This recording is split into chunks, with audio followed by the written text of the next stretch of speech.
स्वागत है हमारे यूट्यूब चैनल सेल्फ स्टडी में। हम लोग time line of Indian history की चर्चा करेंगे। ठीक है, कि किस प्रकार से टाइम लाइन भारत के इतिहास का बढ़ा है और इंडियन हिस्ट्री किस तरह आगे बढ़ी है। तो टाइम लाइन अगर आप याद करेंगे ना, या तो पहले पढ़ लिए होंगे, तो टाइम लाइन याद करने में बहुत इंपॉर्टेंट, कई बार डायरेक्ट क्वेश्चन भी यहाँ से बन जाते हैं। तो हम टाइम लाइन को आगे बढ़ेंगे, समझ रहे हैं कि टाइम लाइन हम क्या बोल रहे हैं। टाइम लाइन जैसे 1526 में आपको पता है कि मुग़ल साम्राज्य की स्थापना होती है। तो इस प्रकार डायरेक्ट क्वेश्चन जो आते हैं, अगर आप वो लोग इसको देखते जाएंगे ना, और इसमें अगर आप कंफर्टेबल हो जाएंगे, आपको हिस्ट्री पढ़ने में बहुत आसानी होगी। इसलिए टाइम लाइन को समझना इंपॉर्टेंट है। तो सबसे पहले हम टाइम लाइन की शुरुआत करते हैं। तो जैसे हम जानते हैं कि एक सन आता है 7500 BC। बीसी का मतलब आप लोग ये समझ लीजिए, बिफोर क्राइस्ट। क्राइस्ट मतलब कि ईसा मसीह के जन्म से जो पहले का समय है। ईसा मसीह का जन्म 1 ईस्वी में हुआ, ठीक है। तो उससे पहले जो टाइम है उसको बिफोर क्राइस्ट बोलते हैं, ठीक है। आजकल बिफोर कॉमन इरा बोलने लगे हैं, ठीक है। तो बिफोर कॉमन इरा या फिर बिफोर क्राइस्ट। तो 7500 BC में क्या हुआ है इंडियन हिस्ट्री में, यहाँ से शुरुआत होती है। तो सिविलाइजेशन एट गल्फ ऑफ खंबार, मतलब सिविलाइजेशन इन गल्फ ऑफ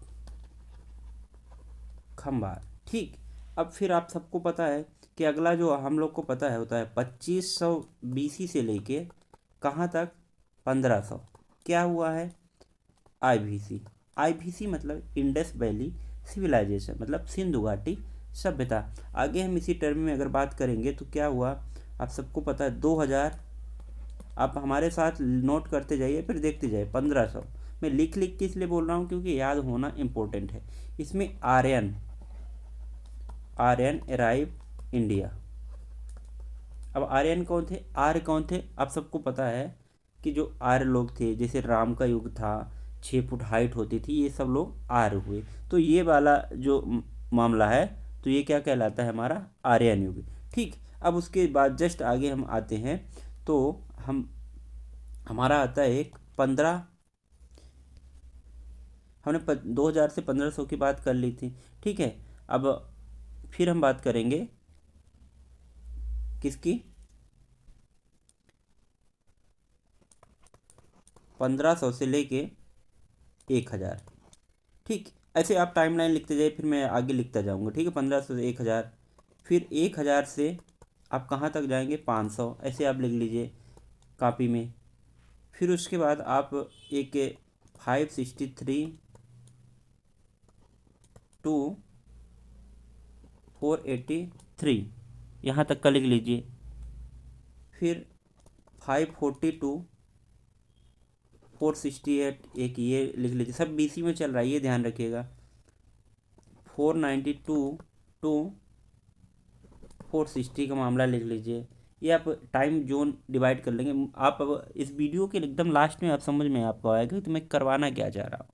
आप अगर ये टाइम लाइन याद कर लेंगे ना, आपको एंशियन हिस्ट्री पढ़ने में बहुत मज़ा आएगा। मैं इसी तरह मॉडर्न तक पहुँचूँगा, ठीक। फिर इसके बाद 492 हो गया, 460, फिर 364 से लेकर 321। अब मैं बता रहा हूँ कि इसमें आपको करना क्या है। अब देखिए, तो इसमें आपको कुछ नहीं करना है। अब 1500 से लेके 1000 के बीसी वाले में क्या हुआ था, ये आपका टाइम है किसका, अर्ली वैदिक पीरियड। मतलब वैदिक पीरियड मीन्स कि अगर एक प्रकार से कहा जाए तो ऋग्वेदा, ऋग्वेदा का जो टाइम था वो कहलाता है।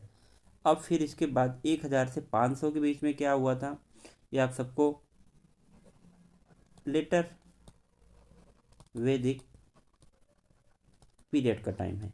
ये आप लिखते चलिए और इसको ध्यान में रखते जाइए। 568 टू 483 तक क्या हुआ था, सॉरी 568 नहीं, 563 है ये, ठीक। क्योंकि आप सबको पता है बुद्धा बुद्धा टाइम चल रहा था ये पूरा, ठीक है। फिर 542 461 BC तक ये आपका महावीर का टाइम पीरियड चला। महावीर कौन, जैन धर्म का चला है। फिर आप देखेंगे कि 492 से लेकर 460 तक एक राजा हुए अजात शत्रु।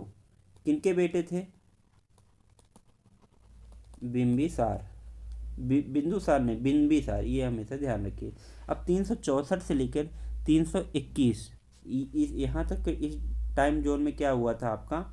तो एक वंश आपने देखा होगा, नंद वंश, नंदा वंश, मतलब घनानंद, पद्मनंद, ऐसा आपने देखा होगा। तो ये वंश चला था, कब तक था? 364 टू 321।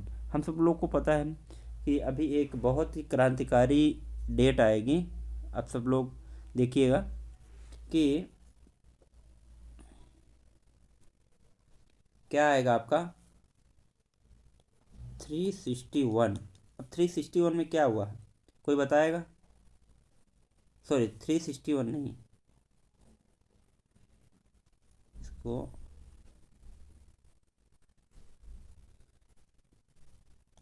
326 मैं बता रहा हूँ। इसमें हुआ क्या था? अलेक्जेंडर, सिकंदर आपने खूब सुना होगा। अलेक्जेंडर का इन्वेजन हुआ था।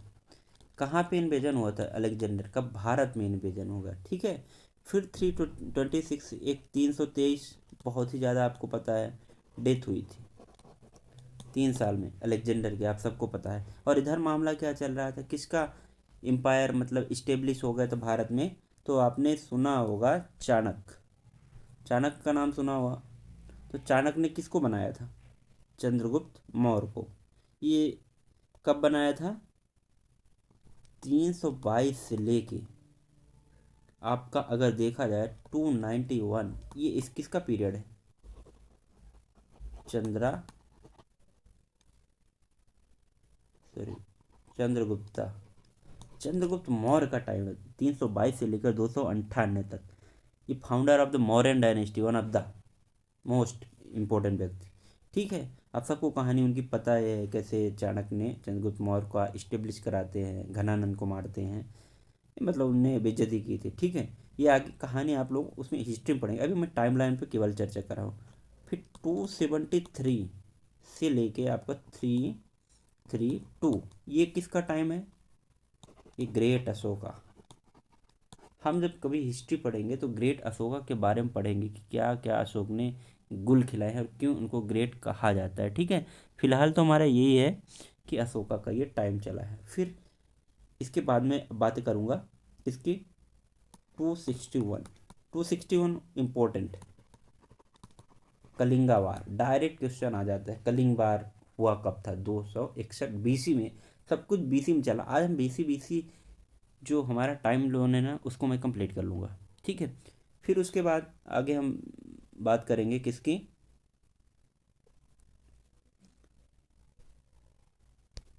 तो इसमें हम बात करेंगे 261 हो गया। 257 में क्या हुआ? एक बहुत बड़ा परिवर्तन हुआ। अशोका ने क्या किया? बुद्धिज्म को अपना लिया। कितनी बड़ी बात है। जब उसने कलिंग वार में उसको समस्याएं हो गई, देख के उसका हृदय परिवर्तन हो गया, तो उसने बुद्धिज्म अपना लिया। उसके बाद फिर 250 में क्या होगा आपका? एक बुद्धिस्ट काउंसिल हुई थी। किसके टाइम में हुई थी? अशोका के टाइम में हुई थी। कहाँ? पाटलिपुत्र। कमेंट बॉक्स में बताइए फर्स्ट सेकंड थर्ड कौन सी काउंसिल है। चलो ऑप्शन एक और मैं दे देता हूँ, सेकंड और थर्ड में बता दो कौन सी है। फोर्थ तो नहीं है, अब बता दीजिए आप कौन सी है, ठीक। अब फिर क्योंकि फोर्थ कुंडल वन में हुई थी। फिर उसके बाद 250 के बाद एक टाइम आता है 90 बीसी। सब बीसी में चल रहा है, ध्यान रखिएगा। इसमें शक शक इन्वेजन कहाँ पे हुआ? इंडिया की हम बात कर रहे हैं तो इंडिया में हुआ। ये इंडियन हिस्ट्री के 90 बीसी में शक का इन्वेजन हुआ भारत में, ठीक। एक अब बहुत इंपॉर्टेंट, इसको मैं हाईलाइट करके लिखूंगा, 58। 58 में क्या हुआ? विक्रम संवत। कौन लाया? उज्जैन के राजा विक्रमादित्य ने विक्रम संवत लाया, ठीक है, 58 BC में। ये बहुत इंपॉर्टेंट, बहुत सारे एग्जाम में आ जाता है, कभी कभी वनडे एग्जाम में, कभी नॉर्मल भी आ सकता है, ठीक है। फिर एक 20 to 46 AD की अगर हम बात करें, मतलब 20 से लेके 46 AD ये बीच में आ गया है, इसको अभी छोड़ देते हैं। इसमें हालांकि मैं बताना ये चाहता था कि यहाँ पर इंडो पार्थियन जो गोडो पेरहनस किंग हैं, लेकिन ये अभी मैं नहीं लिखूँगा क्योंकि इंडियन की इतना एस्पेक्ट नहीं है, इसको छोड़ेंगे। फिर एक है